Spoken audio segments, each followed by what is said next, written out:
చేసిండ్రు. కంప్లైంట్ ఎవరు ఇచ్చారు మీకు?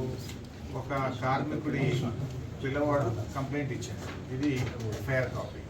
కింద ఎఫ్ఐఆర్లో చాలా స్పష్టంగా ఆ పిల్లోడు యశ్వంత్, వాళ్ళ తండ్రి పేరు చనిపోయిన జగన్మోహన్ తండ్రి.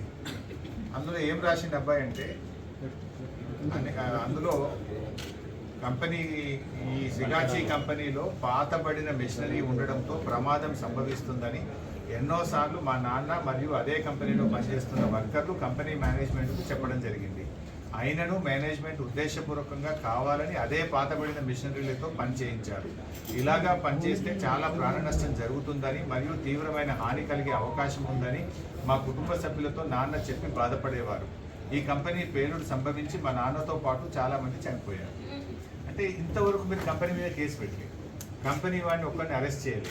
ఇంత స్పష్టంగా ఎఫ్ఐఆర్లో వాళ్ళు ఇచ్చిన కంప్లైంట్లో కంపెనీ నిర్లక్ష్యము, కంపెనీ వాడు పాత మిషనరీ పెట్టి మేము చెప్పినా వినకుండా పనిచేయించడం వల్ల మా వాళ్ళు చచ్చిపోయిందంటే ఈ రోజు వరకు ఒక్కరిని అరెస్ట్ చేసిన కంపెనీకి మేనేజ్మెంట్ మీద కేసు బుక్ చేసిన మేనేజ్మెంట్ ఎందుకు అరెస్ట్ చేయలేదు అని మా ఆవేదన.